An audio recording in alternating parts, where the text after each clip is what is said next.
Have you shaken that spring cold yet? Wondering if you'll get a new Easter bonnet this year? Want to get away from it all? We offer you Escape.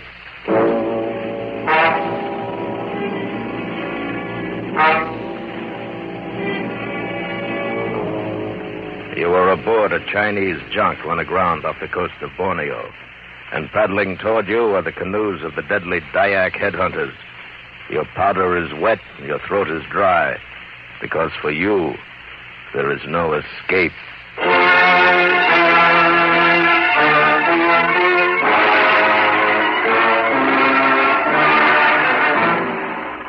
Escape, produced and directed by William N. Robeson, and designed to free you from the four walls of today for a half hour of high adventure.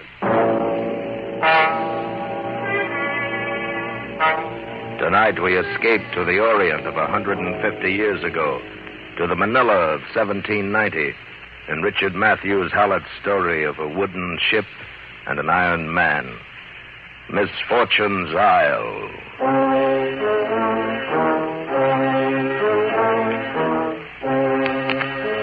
The water witch was lying at anchor so close up against the jetty I could have leaned over and spit on the wheels of the elegant Spanish carriages clattering along the promenade.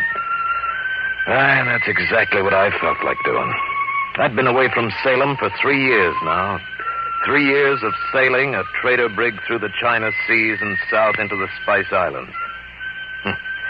All for what? The whole thing had grown stale suddenly, and I was plainly and simply bored. Young Poe stood beside me there at the taffrail and tried to console me with philosophy. He'd anchored his sailing junk alongside earlier in the day and come aboard to renew a friendship that started 2 years before at Tien Sin, when I hauled him out from under an executioner's axe. He was under it because he just sold me 6 fine fat pigs without remembering they happened to be the sacred property of the Tien Sin Temple. Oh, Yang Po was a real philosopher, all right. Anyway, my friend, I reserve my sympathies for the poor. You have gained much wealth in trade. Aye, and a few measly gold pieces. But the trouble is out here, a man can't go it on his own. He needs backing. What more backing could a rash man desire than those 8 brass cannon at the rail? Aye, they're fair guns, all right. But it's a flag I'm speaking of. Do these unworthy eyes not see a pennant there at the masthead? The bunting of Salem swings no weight out here. In the south, it's the Dutch who call the turn. On the coast, the British, and here in Manila, it's the Spanish. Man has... Young Poe. There she comes now, in the second carriage there. That's the 4th time since high noon she's come past. 4 fine horses and 2 footmen. She rides in style. Watch. She'll look up at the ship. She has every time today. There, you see? That one. The little caged bird. You know her? I know of her. She is wife of Don Narciso Crispo, the Spanish nobleman who is Captain General of the island south of Zamboanga. He is in residence here in Manila.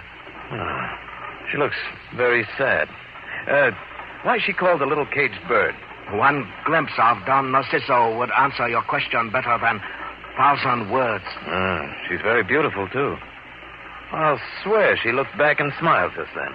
Captain Arad, once in pity, I set free a parakeet which I had found caught in a net. I still bear a scar from its beak. Some things may be worth taking chances for. I find it so much simpler to go to sleep and dream of maidens on the moon. Oh, but the moon's too far away. Hey, Rad, where are you? Huh? Oh, up here, Michael, on the quarterdeck. Then the honorable red-headed one is still your first mate? Aye, that he is. What's the matter, Michael? Matter indeed. Haven't you heard all the excitement in town? I've been looking... Young Poe, haven't they hung you yet? This unworthy one is touched by your concern, Mr. O'Kane. What do you mean by excitement? I've been on board all day. Now, last night, with all their soldiers on guard and the stone ramparts and all, a band of pirates slipped ashore down coast and got through into the city. Pirates? Aye, 10,000 bushels of a misfortune. They may possibly think it was me. Oh, they have no clue as to who it was. Got away scot-free, they did. And they almost abducted the Captain General of Zamboanga himself. What? Aye. An important grandee by the name of Don Narcisco something or other. His guard finally heard them. Pity. Fortune not with you, Captain Arad. Ah, but here's the part that'll stop you. There is no one in Manila that knows who they were, except yours truly, Michael O'Kane. Go on. Huh? Here, have a look at that. Oh. Well, it's a Manchester cutlass. Aye. And there's the mark on the handle. Why, it's one we traded to Serif. Aye, the bandit king of North Borneo. And it was me found this morning on the beach where the pirate boat came ashore. You found it? No, not quite. A Malay by the name of Jambu brought it to me. Oh, Jambu. 10,000 sampans filled with spoiled fish. You know the fellow? I have used him as interpreter. He speaks Dayak. But in some former incarnation, he undoubtedly was ill. You know, I think this may be exactly what I need. Need? For what, I read? To make fortunes for the three of us. I certainly remember an unexpected appointment. Young Po. It's a plan that won't work without you. I'm not talking a bare profit. This means a fortune. I am amazed. There is much talk of money, and yet very little talk of Spanish lady. I've heard rumors on shore about these Spanish lasses. For one thing, they wear no stockings. Huh? And how's a man to know it, Michael? You can't count too much on hearsay. Well, no, it was a Spaniard that told me. All right, now listen, lad. Let me tell you the plan. And if we're all agreed, I'll go ashore and talk to this Don Narciso. After I have heard it, I think I shall go and sacrifice White Rooster to Queen of Heaven, though I doubt it will do a great deal of good. The only thing I can't understand is why this Jambu didn't take the cutlass to Don Narciso in the first place. It is quite possible he did take it there in first place, Captain Arad. It is point worth consideration. It took a bit of talking right enough, but finally the others agreed to the plan. And no more than 2 hours later, I was talking to the Captain General of Zamboango himself. He turned out to be a little monkey of a man, yellow as a faded sunflower and much older than I expected to find. I'm quite well satisfied regarding your identification of those who perpetrated the outrage, Captain Howard. But, maledictions and fatalities. I have also heard the stories of this pirate, Serif. No, I think a broadside of my 32-pounders can furnish him enough fatalities, Excellency. It is not that simple. They say his headquarters on the Borneo coast is nothing less than a fortress. It's only a bamboo stockade lying at the mouth of the river. And it's in range of the guns on my brig. My friend Yang Po has been there. But hard against the mouth of the river is the Pluchalaka. Misfortune's Isle, huh? Aye. And on it, limestone caves filled with birds' nests worth $50 a pound in Canton. That may well be, Captain Arad. But there is also the Upas tree. You must have heard of it. Aye. But I count little on hearsay, Excellency. It is not hearsay. The Dayak headhunters poison their spears and arrows with its juices. I have seen men scratched by them die like that. Some things are worth taking chances for. I must say that I quite agree with you, Narciso. Delfina, Captain Arad, may I present my wife, Doña Delfina de Crispo, Captain Arad. I'm on it. Narciso, I have heard it all. You must agree to this expedition. Huh? You know the king's offer. Any man who reads these islands of pirates to be made a conde with lands and titles. To have both lands and titles, my dear. What is it you expect from this, Captain Arad? A fortune, Excellency. Huh? The bird's nests themselves should be worth $500,000 Yankee dollars. And there's gold and antimony in the river. And trade with the Dayaks. Precisely what is the plan of yours? Well, 50 of Serif's men are Chinese who once served Yang Po. They'll come in with us if he can get word to them. That'll make things easier. And how do you expect to get word to them? Yang Po and I'll sail in ahead of his junk and try to contact them. My mate will bring up the water witch 24 hours later, and then we'll attack. And exactly why have you come to me? Well, were I to do it without official support, I'd be judged a pirate myself, wouldn't I? I don't know. It would be a great thing if it could be done. Narciso, Eh? why not think of it tonight and decide in the morning? That may be a wise suggestion. Then allow me to show you out, Captain Arad. By your leave, Excellency. Till tomorrow, then. Good day, Captain. This way, please. He will agree. You may depend on it. Good. I hope also that His Excellency will accompany us personally. Well, you can be certain of it. You seem quite sure of that. Who do you think it was who had the cutlass sent to you? You? Here is the door, Capitan. I will say adiosito now. In our language, it means goodbye for a little while. For a little while, huh? Well, in that case, adiosito.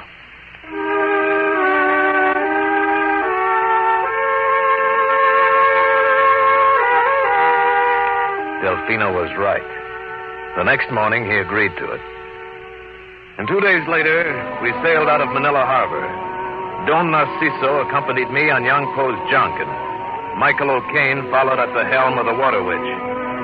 Our luck deserted us as we rounded the Corregidor and sailed square into the tail end of a typhoon. There was little wind, but a heavy sea was running, and it took us on the port bow for all that night and the next day. We lost sight of the Water Witch, and the leaky old junk pitched and rolled like a dory. Young Poe stayed mostly below in his bunk and dreamed peacefully of the maidens on the moon, while I stayed on deck and skippered her through it. It was late the second night before I had a chance to go down to my cabin. Buenas noches, Capitan. Delfina, what in the name of the devil are you doing aboard? Being tossed about mostly. It is a very unsteady ship you have, Capitan. Well, it should be a lot more unsteady when 100 Dyak headhunters start trying to board her. How did you arrive here? In a sack of feathers. It's really all that saved me during the storm, you know. Oh, confound it. Don't you realize your husband is on board? Sleeping in the deck cabin. Suppose he should come down here for something. He did once. I hid in the wardrobe. Oh, all the fool tricks. But you did say adiosito. For a little while. Yes, but it wasn't an invitation. Who could tell? Anyway, I shall prove quite valuable to you. I doubt it. You will see. Narciso will become frightened at the last moment. He always does. And what will you do? Whatever is required at the time.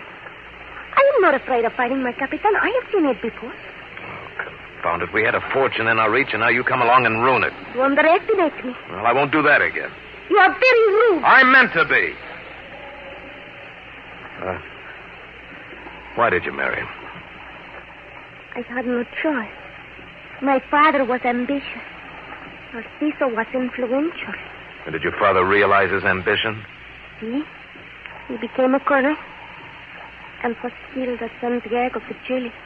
Oh, I'm sorry. And now if you'll remove yourself from my bunk, I need some sleep. If you are going to move in here, then what am I going to do? Oh, you'll think of something. You made all your own plans so far. Oh, thank you.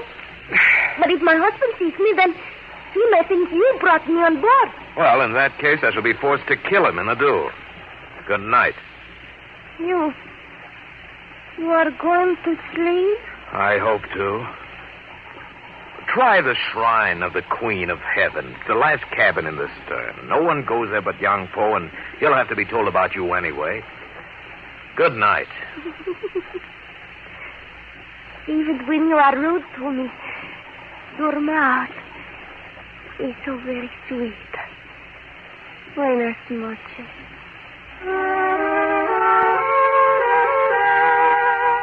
Well, woman or no woman aboard, it was too late to turn back now. And so 2 days later, we dropped anchor at the mouth of Serif's River. Off the port rail, a quarter-mile away, lay the pirate stockade. It was backed up by the dark green mass of jungle.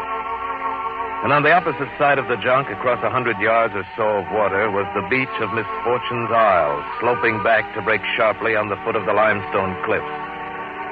On the upper shoulders of those cliffs were the caves with a fortune in edible bird's nests. And between the cliffs and the water stood the upas tree.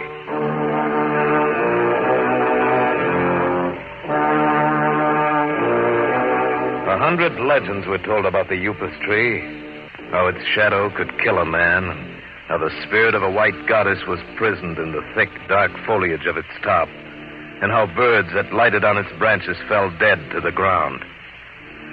Well, one thing at least was true enough. The Dyaks made a horrible poison from the juice of its bark, and they worshipped the tree.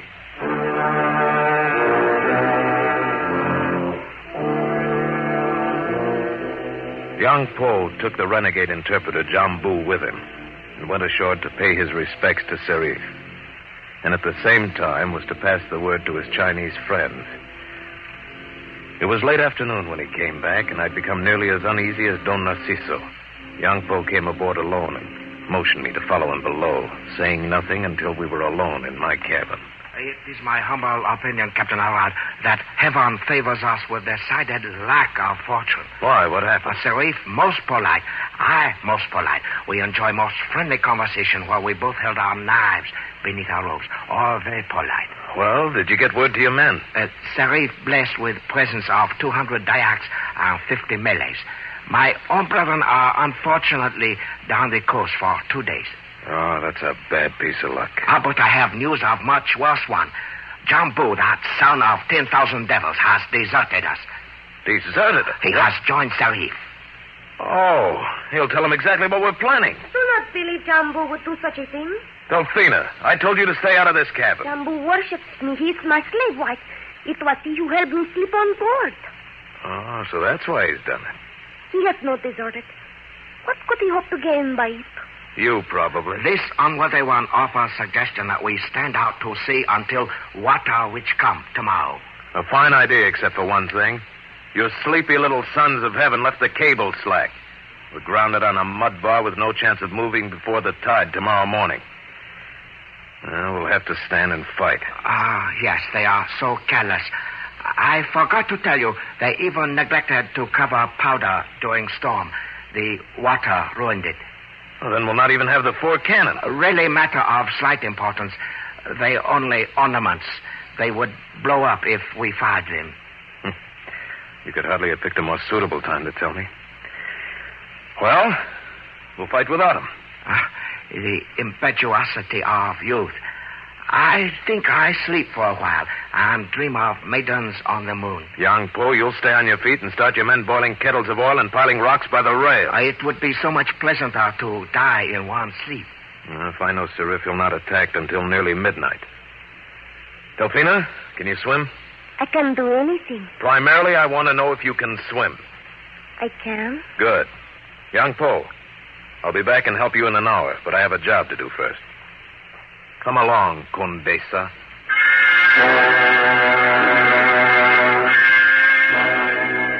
It was dark when we slipped into the water and struck out for the island. If I had tried to lower a boat, they might have seen us from the shore. I could see no other way to keep her out of it. The rest of us had no chance. I knew how the Dayaks fought. We could expect no help. And on board, she would have been the only one of us left alive. Aye, Jambu would see to that. We made the beach safely, crossed it, and worked our way up the steep path on the face of the cliff. Finally, we reached the ledge in front of the caves. Oh, it is so dark here. It frightens me. Well, there's nothing to harm you. Bats in the caves, perhaps, but nothing else. I am to stay here alone, then? Aye, until the water witch comes into anchor tomorrow. Light this torch, then, and signal them. They'll come ashore and take you off. Tomorrow? Where will you be tomorrow, Arik? You are going back there to die with him, aren't you? We'll have a fighting chance. You have no chance at all, and you know it. Don't go. Stay with me, Arik. You know that's impossible. No, this man, young Po, is no better than a pirate himself, and you cannot help him by losing your own life. Or stay with me. And what of your husband? Do not go back. I beg you. Please, Arik. Delphina, you have a deadlier poison than the Upas tree itself. Will you force me then to stay here in safety and watch you die on those decks there below us?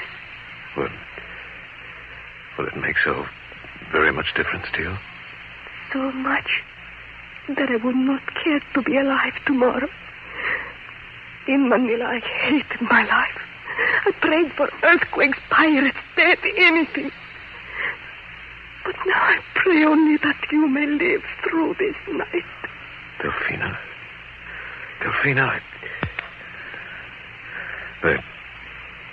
there's nothing can be said.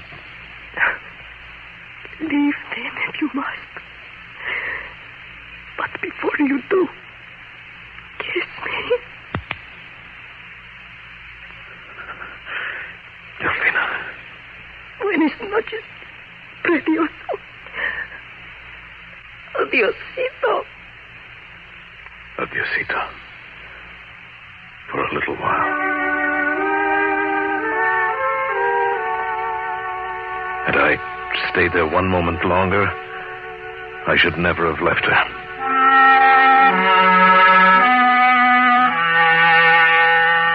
Back aboard the junk, I found young Poe rushing preparations for the hopeless fight that stood ahead of us. Don Narciso was shivering on the quarterdeck, and I saw no reason to tell him his wife had made the trip with us. The Chinese crew had piled stones and smoke pots at the rail, ready to throw down on the heads of the Dyaks who would try to board us, and kettles of oil were being heated over a brick hearth by the mast. Paper lanterns had been lighted and hung about the rigging. But outside the narrow limits of the deck, we could see nothing. Nothing but the black wall of the Borneo night. That same dark wall shut off any sight of the upas tree and of the cliff face where Delfina lay hidden. But I knew from the ledge she could see us moving about on the lighted deck. I loaded my pistols with the only dry powder aboard, and we waited. There was no light on shore and no sound. And 3 hours went past.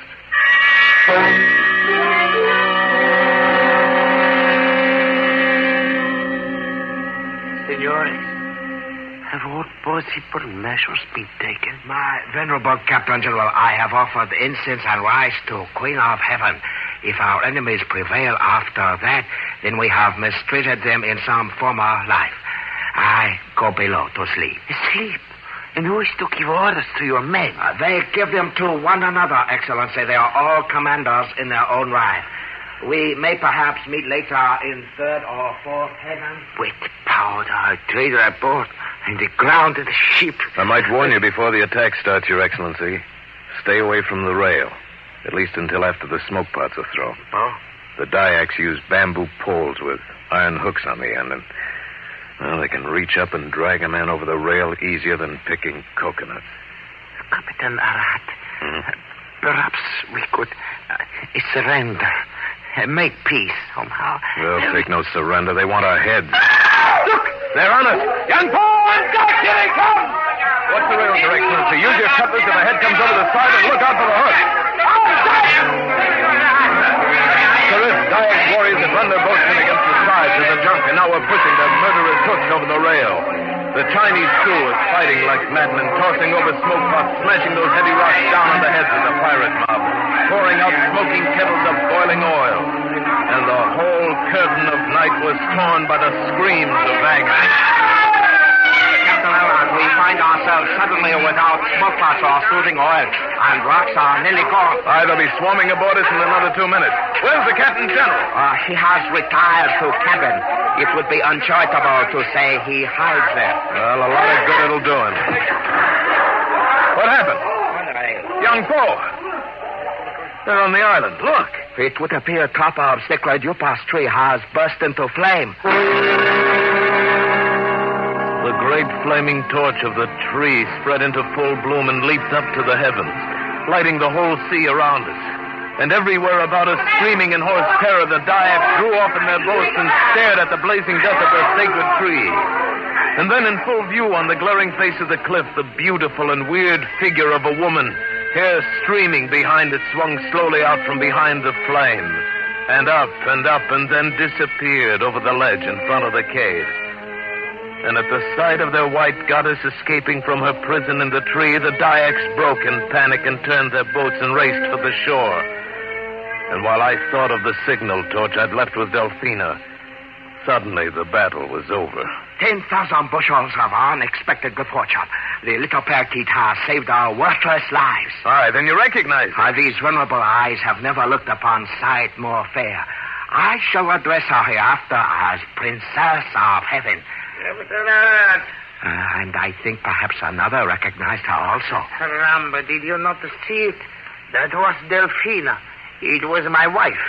I know. She was aboard with us. Aboard with us? By your permission, senor? No, she stowed away and asked that the knowledge of her presence be kept from you. I have no doubt she found you quite agreeable to such a plan. Take care, Excellency. Take care? I will see you hung, senor. And as for her, I shall whip her through the streets of Manila. We will discuss that later. I do not discuss my decisions. In fact, it may be better that I bring her aboard at once. Perhaps beat her to death on this very deck. You'll pardon me. It is my humble opinion that elderly men should learn to control their emotions. Wait. There's a Dayak warrior hiding there by the rail. The boats have gone and left him. Excellency! Excellency, away from that rail! I take no orders from you, senor. Get back! Look out! Silence! Stop it! Wait, Yapo! Very commendable shooting, Captain Arad. Aye, but a little used to the Captain General, I'm afraid. See what you can do from Yang Po. I'm going ashore to look after her. See what I can do for him. Now, how can I be expected to replace man's head on his body, especially when head seems to have rolled overboard?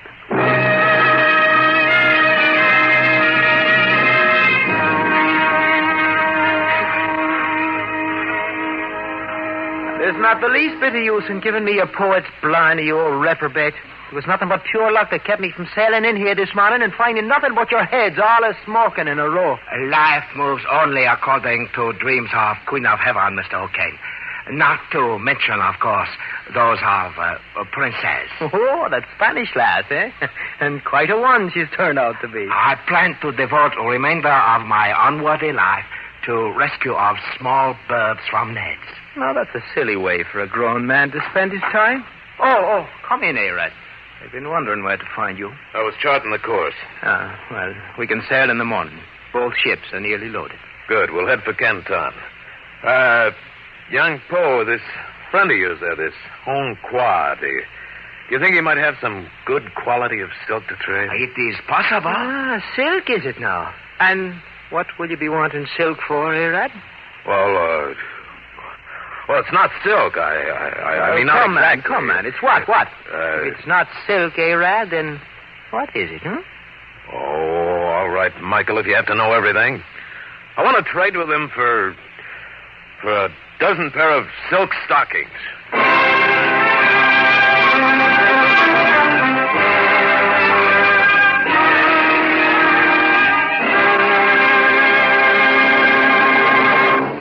Escape is produced and directed by William N. Robeson, and tonight brought you Misfortune's Isle by Richard Matthews Hallett, adapted for radio by Les Crutchfield, with Paul Frees as Captain Arad, Virginia Gregg as Doña Delfina, Bill Conrad as Young Po, Barry Kroger as Don Narciso, and Tony Barrett as Mike O'Kane.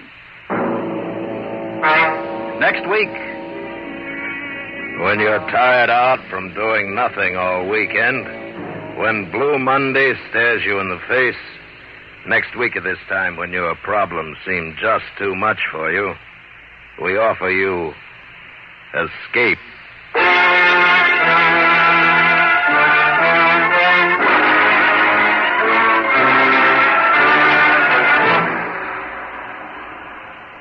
Next week, we bring you another exciting story by one of the world's great authors. Good night, then, until this same time next week, when once again we offer you Escape.